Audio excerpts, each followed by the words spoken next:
Assalamualaikum warahmatullahi wabarakatuh.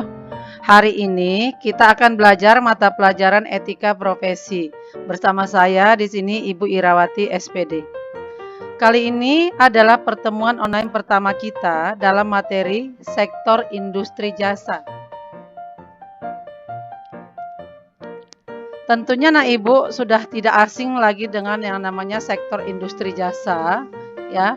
Dan ini ada di sekitar ataupun sekeliling kita masing-masing, ya, seperti misalnya industri jasa seperti perhotelan, laundry, kemudian servis dan sebagainya. Apa aja yang akan kita ketahui ataupun anak ibu peroleh dengan mempelajari materi ini atau di sektor industri dasar ini, industri jasa ini?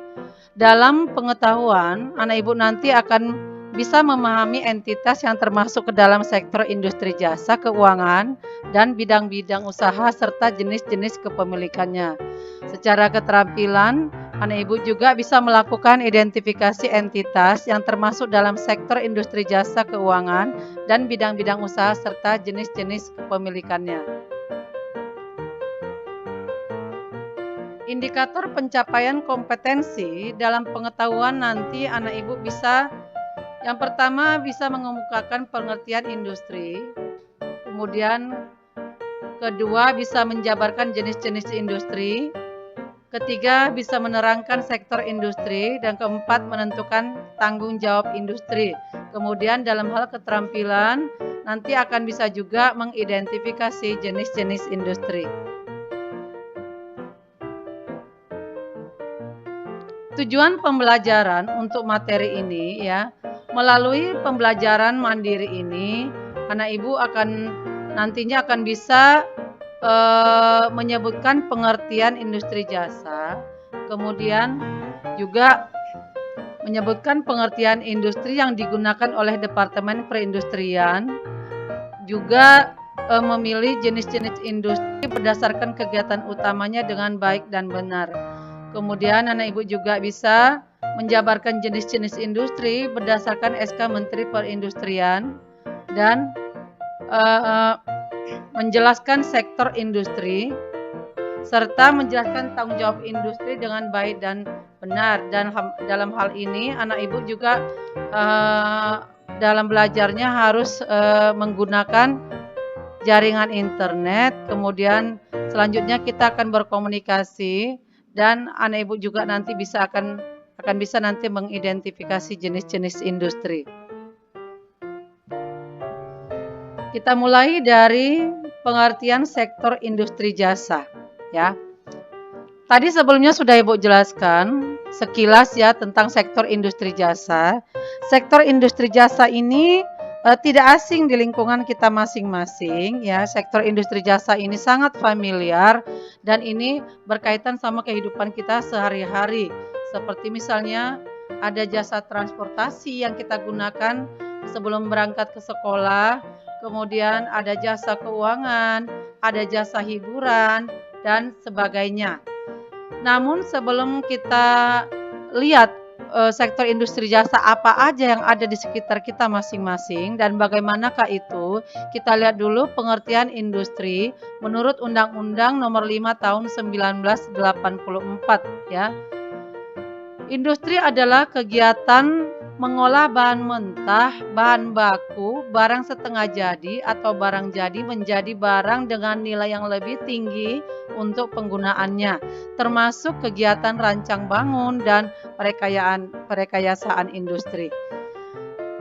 Contoh daripada sektor industri jasa, ya, dalam kegiatan ekonomi akan menghasilkan jasa. Dalam hal ini, jasa apakah yang dihasilkan oleh sektor industri jasa? Contoh yang pertama adalah jasa keuangan. Jasa keuangan ini seperti perbankan, asuransi, kemudian jasa hiburan. Jasa hiburan ini ada di sektor media. Media itu bermacam-macam, ya, seperti televisi, kemudian radio, ataupun pentas musik dan sebagainya. Kemudian berikutnya jasa transportasi. Tadi Ibu sebut bahwa jasa transportasi ini salah satu contohnya adalah pada kita mau berangkat ke sekolah atau orang tua mau pergi kerja, ya. Kemudian ada transportasi darat, laut, dan udara. Kemudian jasa pengepakan, kemudian jasa laundry, ya. Kemudian jasa salon, jasa kesehatan, jasa perhotelan atau industri jasa yang lain.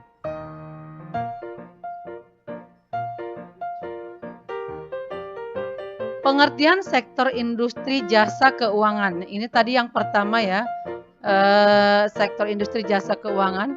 Sektor industri jasa keuangan adalah kegiatan ekonomi yang menghasilkan jasa keuangan seperti perbankan, pasar modal, asuransi, dana pensiun, lembaga pembiayaan, jasa keuangan, dan lain sebagainya.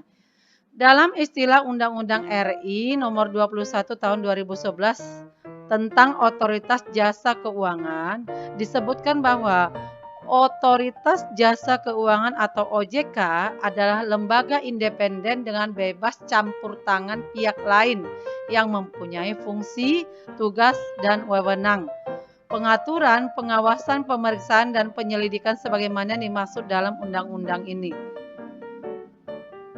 Istilah lain dalam OJK ini ada yang disebut dengan Dewan Komisioner.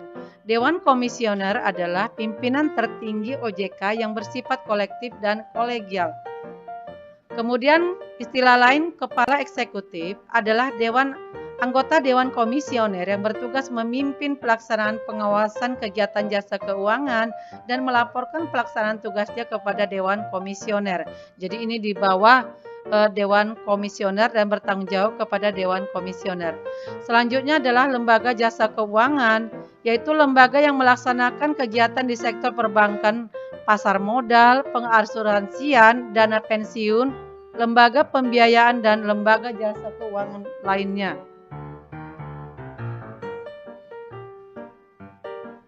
Ciri-ciri entitas yang termasuk ke dalam sektor industri jasa keuangan yaitu adalah yang pertama menghasilkan jasa, kemudian menjual jasa baik tunai maupun kredit.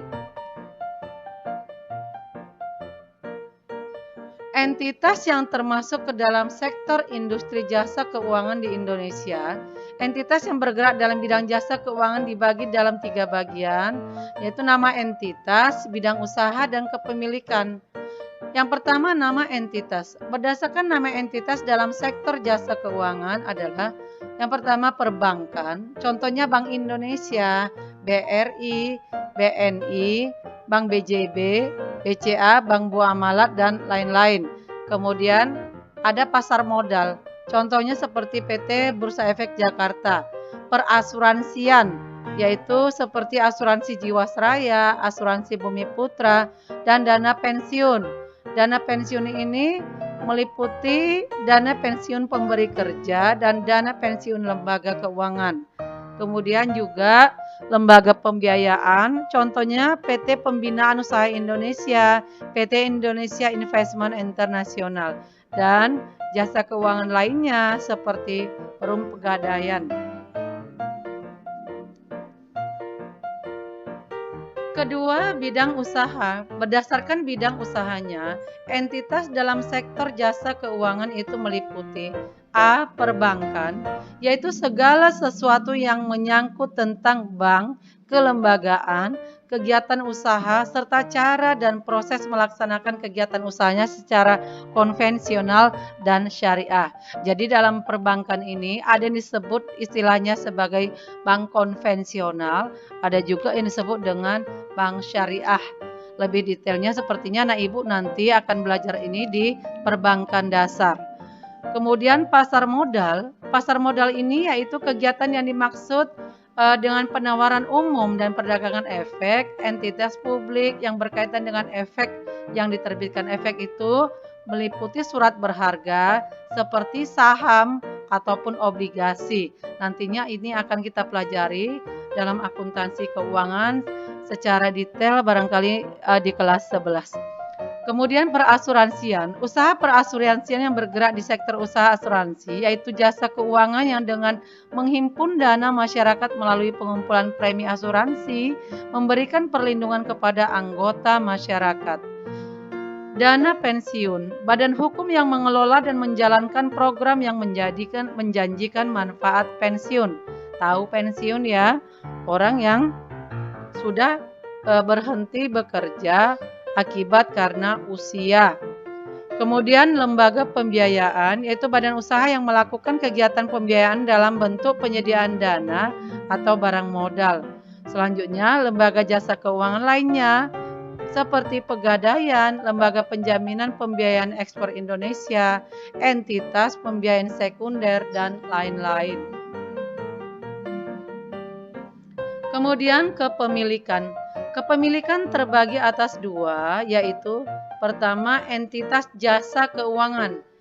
Entitas jasa keuangan ini meliputi entitas pemerintah, misalnya Bank Indonesia, Bank BRI, dan BNI 46. Artinya dalam hal jasa keuangan perbankan tadi bahwa bank itu milik pemerintah. Dalam hal ini biasanya dikelola oleh Kementerian BUMN.